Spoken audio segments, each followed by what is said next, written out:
اعوذ باللہ من الشیطان الرجیم بسم اللہ الرحمن الرحیم وما كان جواب قومه إلا أن قالوا اقتلوه أو حرقوه فأنجاه الله من النار إن في ذلك لآيات لقوم يؤمنون۔ پس نہیں تھا جواب ان کی قوم کا سوائے اس کے کہ وہ کہنے لگے اس کو قتل کر دو یا جلا دو۔ پس اللہ تعالیٰ نے ان کو نجات دی آگ سے، بے شک اس واقعہ میں البتہ نشانیاں ہیں اس قوم کے لیے جو ایمان لے کر آئے۔ وقال انما اتخذتم من دون اللہ اوثانا مودۃ بینکم فی الحیاۃ الدنیا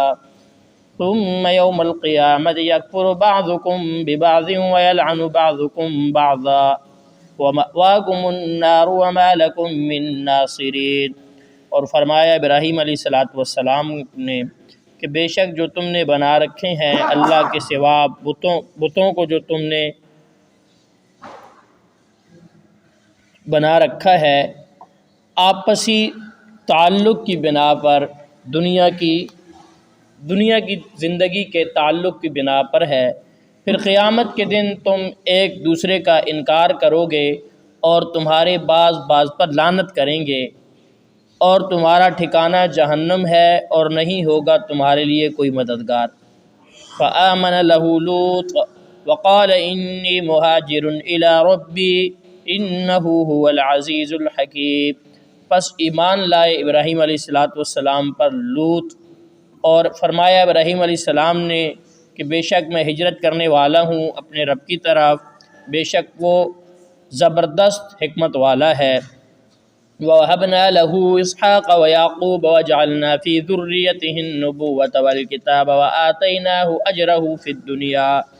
وَإِنَّهُ فِي الْآخِرَةِ لَمِنَ الصَّالِحِينَ۔ اور ہم نے عطا کیے ان کو اسحاق علیہ السلام اور یعقوب علیہ السلام، اور ہم نے بنایا ان کی اولاد میں، ہم نے رکھا ان کی اولاد میں نبوت کو اور کتاب کو، اور ہم نے عطا کیا ان کو دنیا میں بدلا، اور بے شک وہ آخرت میں بھی البتہ نیکوکاروں میں سے ہوں گے۔ ابراہیم علیہ السلام کا واقعہ بیان ہوا، اور اس کے بعد درمیان میں کفار مکہ کو قیامت کی طرف ترغیب دلانے کے لیے بطور جملہ معترضہ اللہ رب العزت نے چند باتیں ارشاد فرمائی۔ اب سیدنا ابراہیم علیہ السلام کی دعوت کے جواب میں ان کی قوم نے جو کچھ کہا اور جو جواب دیا اور جو عمل کیا اس کا بیان ہے۔ جب حضرت سیدنا ابراہیم علیہ السلام نے دلائل توحید کفار وہاں پر بابل کے حکمرانوں اور کفار کے سامنے، مشرکین کے سامنے پیش کر دیے، تو اب انہوں نے جواب میں، چونکہ ابراہیم علیہ السلام نے انہیں یہ کہا تھا کہ اگر اللہ کی آیات پر ایمان نہیں لاؤ گے، اللہ کی توحید کو نہیں مانو گے، شرک کو نہیں چھوڑو گے، تو جہنم کی آگ میں جلو گے۔ اب ابراہیم علیہ السلام کے بارے میں مشورہ کرنے لگے۔ آپ حضرات نے واقعہ سنا بھی ہے اور سورۃ الانبیاء کے اندر تفصیل سے گزرا بھی ہے کہ جب قوم کسی تہوار پہ نکلی ہوئی تھی تو حضرت ابراہیم علیہ السلام کلاڑا لے کے بت خانے میں داخل ہو گئے، اور سارے بتوں کو مار کر کسی کے ٹانگ توڑ دی، کسی کا ناک توڑ دیا، کسی کا کان کاٹ دیا، اور جو بڑا تھا اس کے گلے میں کلہاڑا رکھ دیا، اور جب واپس آئے تو وہ سمجھ گیا ہے کہ یہ کام تو ابراہیم علیہ السلام کا ہی ہے۔ جب ابراہیم علیہ السلام کو بلایا گیا، بابل کا بادشاہ اس وقت نمرود تھا، اس کے سامنے بلایا گیا، تو ابراہیم علیہ السلام نے کہا کہ اس سے پوچھو، یہ ان سب کا بڑا ہے اور کلاڑا بھی اسی کے پاس ہے۔ تو اب وہ کہنے لگے کہ ابراہیم آپ تو جانتے ہو کہ یہ نہ سنتے ہیں، نہ جانتے ہیں، نہ دیکھتے ہیں۔ تو ابراہیم علیہ السلام نے فرمایا کہ یہی بات تو میں کہتا تھا کہ یہ سنتے بھی نہیں ہیں، جانتے بھی نہیں ہیں، دیکھتے بھی نہیں ہیں، اور تمہارے نفع نقصان کے مالک بھی نہیں ہیں۔ تو اب دلائل کی دنیا میں وہ عاجز آ گئے، تو ہمیشہ کی طرح مشورہ کرنے لگے کہ اب اس کا کیا کیا جائے، کیونکہ پہلے تو دلیل سے بات کرنے کی کوشش کی، اور دلیل ان کی ایک ہی تھی کہ ہمارے باپ دادا یہ کچھ کرتے رہے، لیکن خود اس بات کا اقرار کر لیا جو حضرت سیدنا ابراہیم علیہ السلام فرمایا کرتے تھے۔ تو اب جب یہ بات آ گئی تو اب حضرت سیدنا ابراہیم علیہ السلام کے متعلق جو ہے مشورہ کرنے لگے۔ جب مشورہ کیا کہ اس کو قتل کر دیا جائے یا جلا دیا جائے، تو کچھ لوگوں نے مشورہ دیا کہ یہ آگ میں جلنے کی باتیں کرتا ہے، جی تم توحید نہیں مانو گے، شرک نہیں چھوڑو گے تو جہنم کی آگ میں جلو گے، تو چلو اس کو دنیا میں ہی ہم بتاتے ہیں کہ تیری آگ تو آئے گی یا نہیں آئے گی، ہم تجھے بتاتے ہیں آگ کسے کہتے ہیں۔ چنانچہ آگ جلائی گئی اور سیدنا ابراہیم علیہ السلام کو اس آگ میں ڈال دیا گیا۔ تو چونکہ سورت کا لب لباب اور خلاصہ مومنین کو یہ بتانا ہے کہ ایمان میں آزمائش آئے گی، اور جب آزمائش پہ پورے اترو گے تو اللہ کی مدد و نصرت آئے گی۔ اب سیدنا ابراہیم علیہ السلام کی آزمائش بھی یہاں پر بتائی جا رہی ہے کہ حضرت ابراہیم علیہ السلام پر آزمائش آئی، امتحان آیا، لیکن جو ہی آگ میں ڈالا گیا آزمائش ختم ہو گئی اور اللہ رب العزت کی رحمت متوجہ ہو گئی، اور اللہ تبارک و تعالی نے حکم دیا یا نار کونی برداً و سلاما علی ابراہیم، کہ اے آگ ابراہیم علیہ السلام پر ٹھنڈی اور سلامتی والی بن جا۔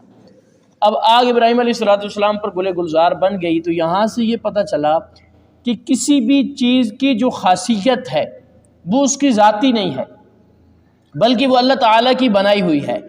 اب کسی چیز کو خاصیت اللہ تعالیٰ نے دی ہے، جب تک وہ خاصیت اس کو اللہ نے دے دی ہے لیکن اختیار اللہ کا ہے۔ جب اللہ چاہے اللہ کی آگ جلائے گی، جب اللہ نہ چاہے تو اللہ کی آگ نہیں جلائے گی۔ اب پانی ہے، جب اللہ چاہے تو وہ ڈبوئے گا، جب اللہ نہ چاہے، ویسے پانی کی صفت تو یہ ہے کہ پانی ڈبو دیتا ہے ہر ڈوبنے والی چیز کو، لیکن جب اللہ نہ چاہے تو موسیٰ علیہ السلام کے لیے راستے بنا دیے، تو یہ ڈبونے کی خاصیت سلب کر لی اس سے۔ چھری کا کام ہے کاٹنا، اب یہ خاصیت اس کو دی ہے، لیکن یہ خاصیت اللہ رب العزت نے اس کا اختیار اپنے پاس رکھا ہے کہ جب تک اللہ چاہے گا چھری کاٹے گی، جب اللہ نہیں چاہے گا تو اسماعیل علیہ السلام کے گلے پہ 1000 دفعہ ابراہیم علیہ السلام نے زور لگا لیا، چھری چلی نہیں۔ یہ پتہ چلا کہ یہ تمام اشیاء کی جو ظاہری خاصیات ہیں، ظاہری طور پر اللہ رب العزت نے ان کے اندر رکھ دی ہیں، لیکن حقیقی اختیار ان تمام چیزوں کا بھی اللہ کے پاس ہے۔ لہٰذا انسان کا اعتقاد یہ ہونا چاہیے کہ نفع اور نقصان کا مالک صرف اور صرف اللہ رب العزت کی ذات ہے، کہ اگر آگ میں جانے کے بعد بھی ایک ظاہری طور پر ایک آخری حد ہے، آگ میں جانے کے بعد بھی آگ جلائے گی تب جب اللہ رب العزت فیصلہ کریں گے۔ اور یہ حضرت ابراہیم علیہ السلام کا معجزہ تھا، اور ایسا اللہ رب العزت ہر دور میں کر سکتے ہیں جس کے ساتھ چاہتے ہیں۔ ایک تابعی گزرے ہیں حضرت عمر رضی اللہ، سیدنا ابوبکر صدیق رضی اللہ عنہ کے دور میں، جب مسیلمہ کذاب اور اسود عنسی ختم نبوت کے انکار کرنے والے اور دعوی نبوت کرنے والے آئے، تو مسیلمہ کذاب نے ایک مشہور تابعی تھے غالباً حضرت تمیم داری رحمۃ اللہ تعالی علیہ، تو ان کو جو ہے اس نے اپنی نبوت کا اعلان کیا اور کہا کہ میری نبوت کو مان لو اور مدینے والی نبی کی نبوت کا انکار کر دو۔ اور یہ حضور کے آخری ایام تھے، لیکن انہوں نے چونکہ حضور کی صحبت نہیں پائی تھی، زمانہ پایا تھا، صحبت نہیں پائی تھی، اس وجہ سے صحابیت کا شرف نہیں ملا تھا، تو انہوں نے انکار کر دیا۔ جب انہوں نے انکار کر دیا تو اس نے ایک روایت کے مطابق آگ میں ڈالا، ایک روایت کے مطابق جلتے ہوئے تیل کے کڑاہے میں ڈالا۔ جب اس میں ڈالا تو اللہ رب العزت نے ان کو جو ہے وہ بچا لیا، اور ان کے اوپر کسی آگ نے، کسی چیز نے کوئی اثر نہیں کیا۔ حضور نبی کریم صلی اللہ علیہ وسلم کے دنیا سے رخصت ہو جانے کے بعد یہ مدینہ منورہ تشریف لائے، وہاں سے جب نجات ملی تو مدینہ منورہ تشریف آئے اس نیت سے تھے کہ حضور کی صحبت میں بیٹھ جاؤں گا تو صحابیت کا مرتبہ مل جائے گا۔ جب مدینہ منورہ پہنچے تو ایک ستون کے پیچھے نماز پڑھ رہے تھے، حضرت عمر نے پوچھا کہاں سے تشریف لائے؟ بتایا فلاں علاقے سے آیا ہوں، حضرت یمامہ سے۔ حضرت عمر رضی اللہ عنہ نے فرمایا کہ وہاں پہ ایک صاحب ہیں، حضور نے چونکہ وحی کے ذریعے حضور کو پتہ چل گیا تھا، حضور نے صحابہ کو بتا دیا تھا کہ ایک بندہ ایسا ہے جس کے ساتھ اللہ نے وہ معاملہ کیا جو حضرت ابراہیم علیہ السلام کے ساتھ ہوا۔ تو حضرت عمر رضی اللہ عنہ سے پوچھنے لگے کہ ایک بندہ ہے جس کے بارے میں حضور نے ہمیں یہ بتایا ہے وہاں پہ جس پہ کے ساتھ ابراہیم علیہ السلام کا واقعہ ہوا، تو انہوں نے کہا ہاں وہ ایسا بندہ ہے، اس کا فلاں فلاں نام ہے، والد کا نام فلاں ہے۔ اپنے آپ کو چھپایا، پھر نماز پڑھنے لگے۔ حضرت عمر رضی اللہ عنہ بیٹھے رہے، اور حضرت عمر رضی اللہ تعالیٰ عنہ کی فراست تو وہ تھی کہ جو زمین پہ بولتے تھے اللہ عرشوں سے قرآن بنا کے نازل کر دیتے تھے۔ 2 رکعت نماز پڑھ چکے حضرت عمر رضی اللہ عنہ فرمانے لگے کہ اللہ کی قسم تو وہی شخص ہے جس کے ساتھ ابراہیم علیہ السلام والا معاملہ اللہ تعالیٰ نے کیا۔ تو وہ کہنے لگے ہاں میں وہی شخص ہوں۔ پھر حضرت عمر رضی اللہ تعالیٰ عنہ ان کو ساتھ لے کر سیدنا ابو بکر صدیق رضی اللہ عنہ کے دربار میں پہنچے۔ حضرت ابو بکر صدیق رضی اللہ عنہ اٹھے، ان کی پیشانی کو بوسہ دیا اور سارے صحابہ کو بتایا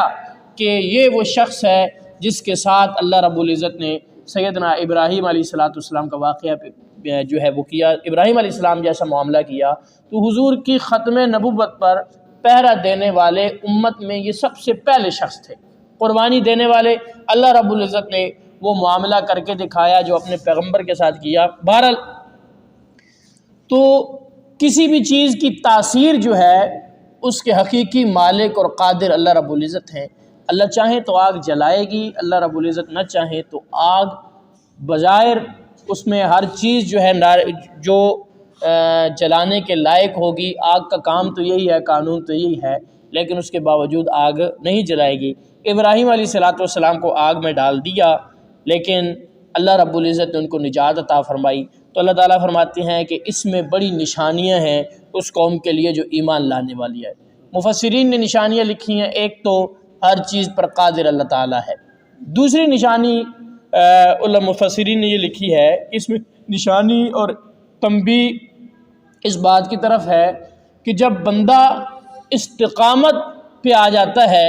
اللہ کی طرف سے آنے والی آزمائش پر ڈٹ جاتا ہے، تو اللہ تعالیٰ کی رحمت متوجہ ہو جاتی ہے اور اللہ تعالیٰ اس کی مدد و نصرت کرتے ہیں۔ اور بے شمار اللہ رب العزت کی طرف سے اس میں نشانیاں ہیں۔ ایک بات یہ ہے کہ جب امتحان، آزمائش اور مصیبت آئے تو انسان کے لیے ضروری ہے کہ انسان اس پر ثابت قدم رہے۔ اب جب یہ بات ہوئی، ابراہیم علیہ السلام آگ سے باہر آ گئے، اب اصولی طور پہ چاہیے تو یہ تھا کہ دلائل بھی واضح ہو گئے، زبان سے وہ اقرار بھی کر چکے اور ابراہیم علیہ السلام کا واضح معجزہ بھی دیکھ لیا، اب ایمان لے آتے۔ لیکن وہ اتنے بدبخت لوگ تھے کہ وہ لوگ پھر بھی ایمان نہیں لائے۔ تو اب ابراہیم علیہ السلام نے انہیں فرمایا کہ انما اتخذتم من دون اللہ اوثانا مودۃ بینکم فی الحیات الدنیا، کہ یہ جو تم اللہ کے سوا بتوں کو معبود بنائے بیٹھے ہو، ان کے اوپر جھکتے ہو، یہ ہمارے دلائل سے تو واضح ہو گیا، اب تمہاری ان سے عقیدت نہیں ہے، بلکہ تمہاری جو باہمی دوستی ہے، تمہاری جو برادریاں ہیں، رشتہ داریاں ہیں، خاندان ہیں، ان رشتہ داریوں کو، برادریوں کو، دنیا کی دوستیوں کو، دنیا کو، تعلقات کو آج جو ہے تم باقی رکھنے کے لیے ان کے اوپر جھکے ہوئے ہو، باقی دلائل سے واضح ہو چکے۔ اور یہ حقیقت ہے کہ بہت سارے لوگ شرک صرف اس وجہ سے کرتے ہیں کہ برادری شرک کرتی ہے۔ بہت سارے لوگ بدعات میں اس وجہ سے قائم رہتے ہیں بدعات پر کہ خاندان والے بدعت کرتے ہیں۔ بہت سارے لوگ گناہوں پر، اللہ کی نافرمانی پر اس لیے تلے ہوتے ہیں کہ ہمارے رشتہ دار یہ کام کرتے ہیں۔ آج بھی بہت سارے لوگ کوئی بدعت کا ارتکاب کریں گے، انہیں ساری بات سمجھ آ جائے گی، اس کے باوجود بھی کہیں گے، مثلا کسی گھر میں کوئی فوتگی ہو گئی تو ایک ہی چیز مد نظر ہوتی ہے، جی خاندان والے کیا کہیں گے، برادری والے کیا کہیں گے۔ اس چیز کو آ کر اچھے خاصے اپنے آپ کو جو ہے وہ مواحد اور سنت کا پابند کہلانے والے بھی کسی نہ کسی بدعت کا ارتکاب کر دیتے ہیں۔ مودۃ بینکم فی الحیات الدنیا، دنیا کی زندگی کے تعلقات، دنیا کی زندگی کے روابط، دنیا کی زندگی کی دوستیاں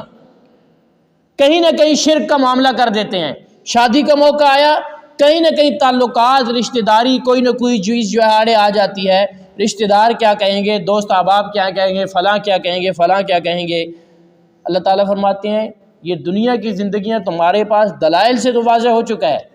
تمہارے دل اس طرف مطمئن نہیں ہے، لیکن تم دنیا کی دوستی کی وجہ لگے ہوئے۔ لیکن یاد رکھو یہ دوستی کتنی ہے، دنیا کے اندر تو ہے، لیکن بہت جلد قیامت کے دن تم ایک دوسرے کا انکار کرو گے۔ بڑے بڑے پیشوا اور رہنما،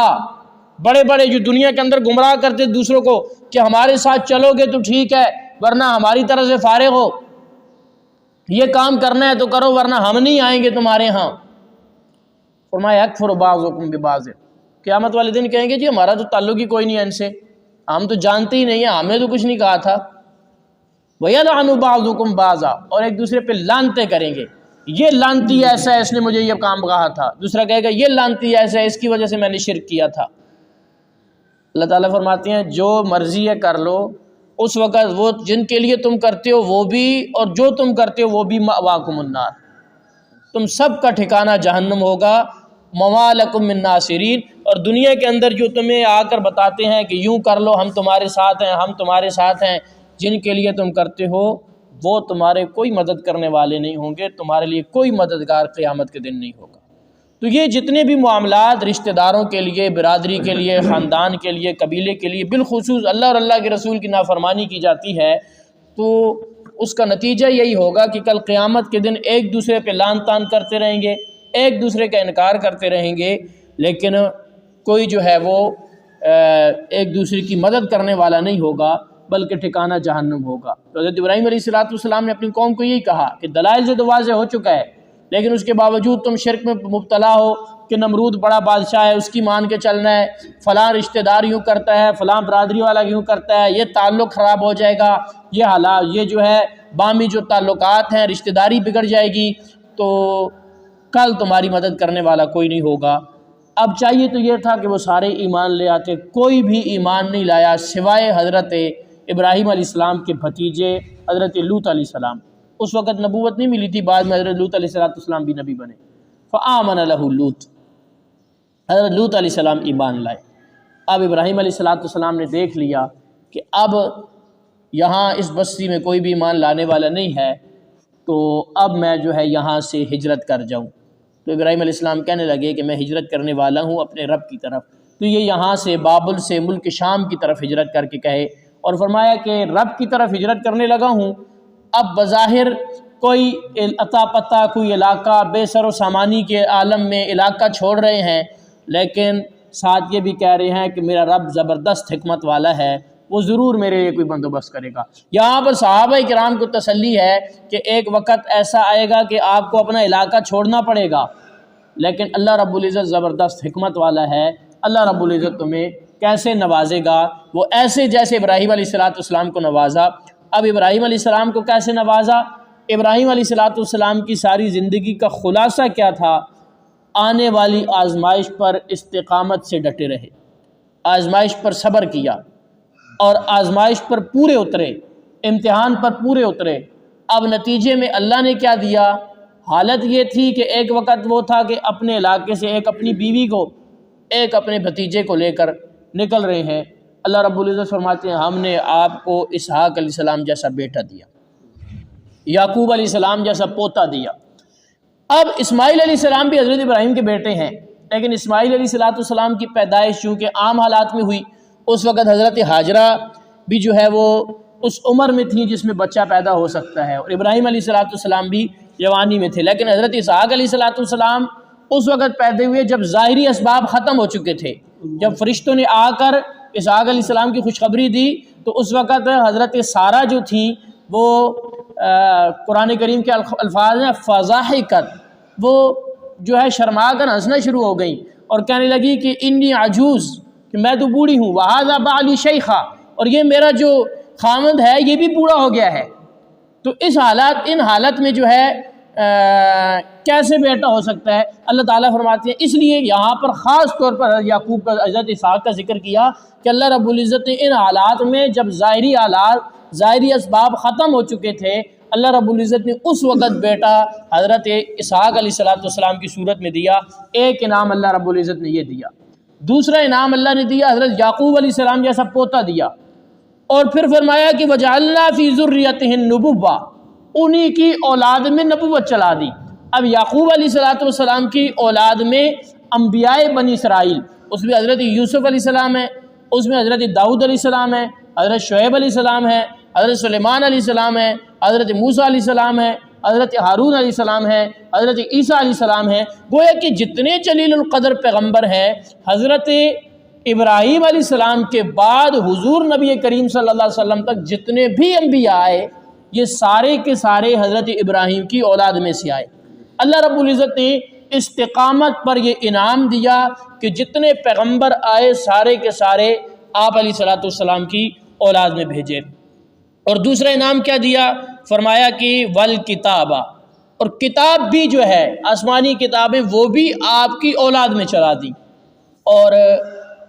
تورات، زبور، انجیل، قرآن پاک، یہ جتنی بھی کتابوں کو ماننے والے ہیں، آج تورات اور انجیل کے نام لیوا یہود و نصارہ موجود ہیں دنیا کے اندر، وہ آج بھی اپنی نسبت ابراہیم علیہ السلام کی طرف کرتے ہیں۔ مسلمان بھی اپنی نسبت ابراہیم علیہ السلام کی طرف کرتے ہیں،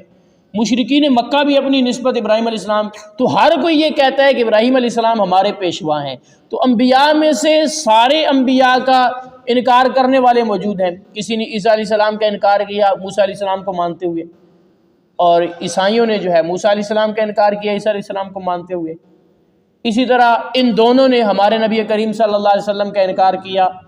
لیکن ابراہیم علیہ السلام وہ واحد شخصیت ہیں جن کا انکار کسی نے نہیں کیا، ہر کسی نے اپنی نسبت حضرت ابراہیم علیہ السلام کی طرف کی۔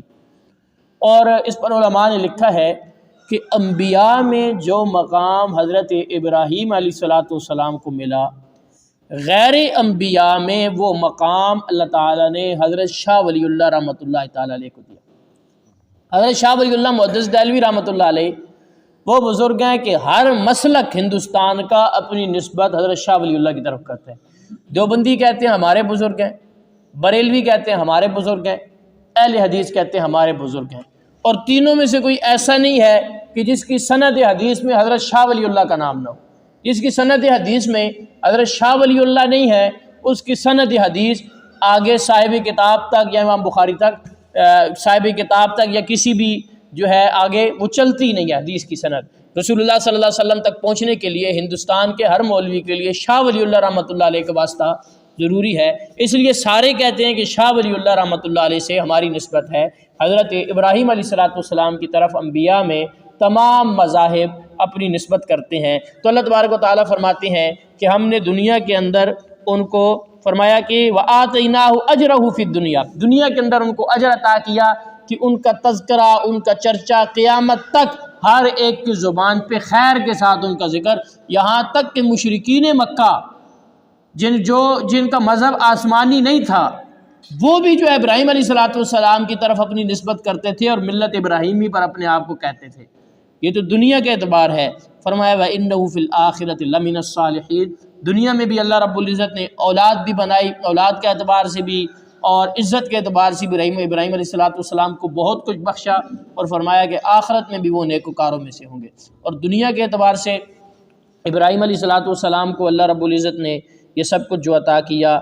آخرت کے اعتبار سے جو سب کچھ عطا کیا، اس کے پیچھے ایک ہی وجہ تھی، ابراہیم علیہ السلام کا آزمائشوں پر، امتحانات پر استقامت کے ساتھ ڈٹ جانا۔ اور چونکہ سورت کے اندر بتایا بھی یہی جا رہا ہے، اور صحابہ کرام رضوان اللہ تعالی علیہ مجمعین کے لیے ایک گونہ تسلی بھی ہے کہ آج تم پر جو آزمائشیں آ رہی ہیں، جو پریشانیاں آ رہی ہیں، یہ گویا کہ عارضی ہیں۔ ابراہیم علیہ السلام کا واقعہ دیکھو، کتنی آزمائش آئی، کتنی پریشانی آئی، لیکن نتیجے کے طور پر آج بابل کے بڑے بڑے بادشاہ، بڑی بڑی سلطنت، ان کا نام و نشان مٹ گیا، ان کی نسلوں کو کوئی نہیں جانتا۔ لیکن ابراہیم علیہ السلام جو بظاہر بے سر و سامانی کے عالم میں نکل رہے تھے، لیکن اللہ رب العزت نے ان کو یہ عطا کیا کہ ان کی نسلوں میں نبوت جاری کر دی، ان کی نسلوں میں کتاب جاری کر دی، اور ان کا ذکر اور ان کے تذکرے قیامت تک جاری فرما دیے، اور آخرت میں بھی وہ نیکوکاروں میں سے ہوں گے۔ اللہ رب العزت سے دعا ہے دین متین کی سمجھ اور اس پر عمل پیرا ہو۔